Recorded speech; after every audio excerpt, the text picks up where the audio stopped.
Have you ever imagined that every drop of water you drink is slowly killing you from the inside?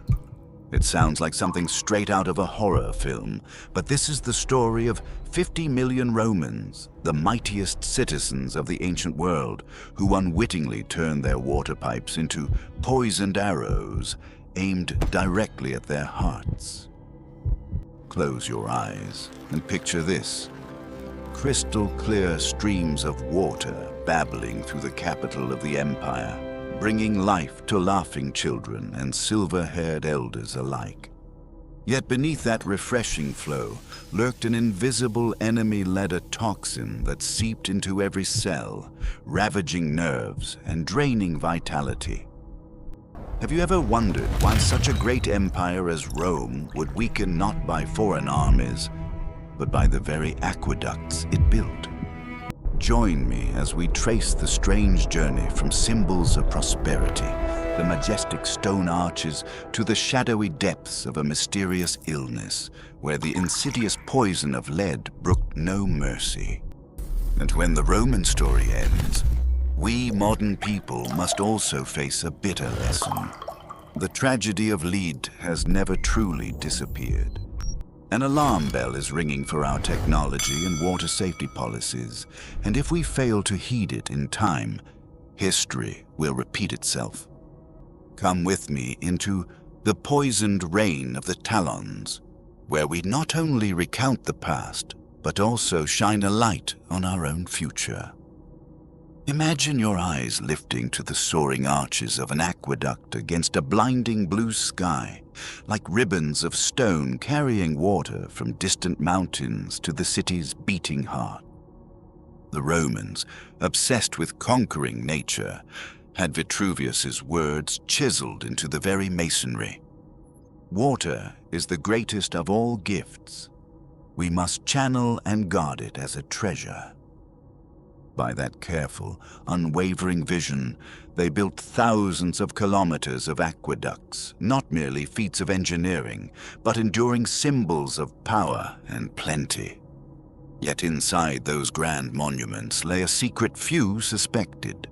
The pipes were made of lead, a metal so soft it could bend around sharp turns and snake through underground tunnels with ease. Lead never rusted, never fractured under pressure, and when repairs were needed, a craftsman could weld a broken section back together in an instant. A quick comparison reveals why lead was favored. Brittle ceramic would shatter at the slightest impact. Concrete could crack and crumble over time, but lead's pliability made it perfect for an empire on the march. You might ask, why choose such a toxic metal?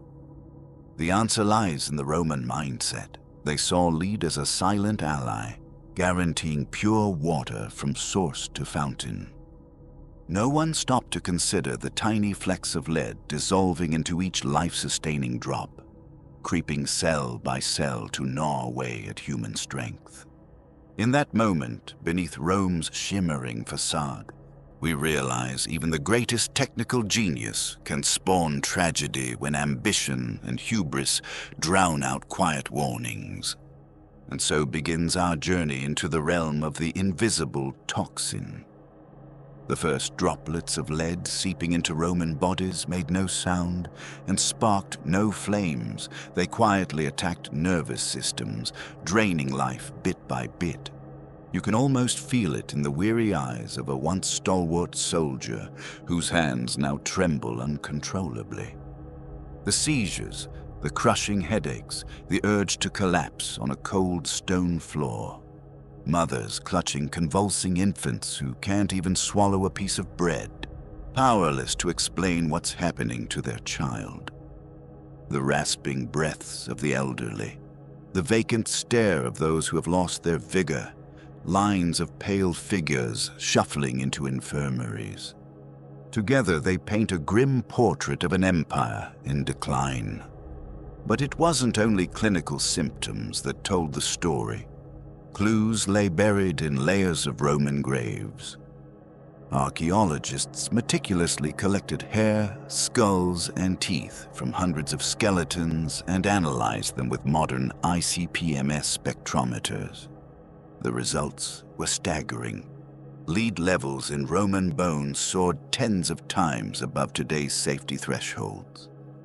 Lead wasn't just on fragments of pipe, it had become part of living tissue, woven deep into every cell. Picture scientists in crisp lab coats, grinding bone samples into powder, dissolving them in acid, then holding their breath as the machine churned out numbers. Each one a solemn wake-up call, proof that Rome's own hands had turned poison into a lifeline. Those sterile digits whispered a painful truth. Technical arrogance and expansionist zeal had unleashed an invisible killer right in the heart of daily life. When we stare at that chemical data, we see more than dry figures. We hear the echoes of millions across 1,000 years, urging us never to forget. Even the mightiest technology can become a double-edged sword if safety is left by the wayside. In the shadows of palaces and forums, those silent lead pipes carried water through imperial villas and patrician estates, an exclusive privilege of the ruling class. Meanwhile, common folk drew water from clay jars, robust, yes, but teeming with bacteria and sediment. They escaped the threat of lead, but paid the price in waterborne diseases. Never had social stratification been so stark. The rich poisoned by metal, the poor poisoned by microbes, and no one truly safe. Who decided on lead? Court engineers tasked by emperors to turn deserts into thriving cities. Government officials dazzled by lead's durability. Merchants chasing profit without weighing peril. No alarms, sounded only faint inscriptions in the silent sheen of lead on marble, indictments of greed and neglect etched in stone. Then came the day when officials began to feel listless, their minds clouded. As civic leaders weakened, empire-shaping decisions faltered. Could a widespread health decline have sapped Rome's administrative machinery, derailed conquests, and set the stage for its fall? Lead didn't just kill bodies, it destroyed the trust and capability of a civilization. And when a great empire bore the consequences of its own aqueducts, we see that responsibility lies not only with pipe makers, but with every policy, every ambition, and every dream of power that overlooked safety. And the tragedy of lead didn't end in ancient Rome. It continues to inflict suffering in our modern world. Take Flint, Michigan. Between 2014 and 2016, over 100,000 residents drank water laced with lead. Children suffered permanent brain damage, elders battled kidney failure and hypertension, and families once secure found themselves fighting for their children's health. Imagine the scene: a child clutching a cup, bewildered by the news, "Your water is poisoned." Parents' shared sighs, doctors' grave expressions, and "Don't drink the tap water" signs, transforming a normal life into a crisis with no escape. The World Health Organization set safe lead levels at under 10 micrograms per liter. Yet in many regions, aging pipes continue to leach microscopic lead particles. This is not merely a technological failure, but a reckoning of public awareness and policy. Rome's legacy teaches us: never let short-term gains blind us to scientific warnings.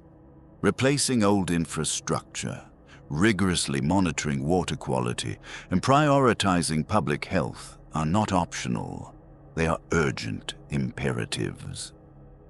When you pour yourself a glass of water tomorrow morning, think of Flint's residents and those ancient Romans victims of our own oversight. If we remain complacent, we risk scripting the next chapter of the invisible toxin tragedy in the cradle of our modern civilization. Now, let us look back at the long journey from ancient Rome to today's Flint. Lead has never been banished, quietly infiltrating our water systems and stealing health and hope across generations. If this story stirs something within you, type "Lead me safe" in the comments. A reminder that we must stay vigilant against unseen threats. Don't forget to subscribe and join our time-traveling explorations of history's hidden mysteries. More stories they tried to erase.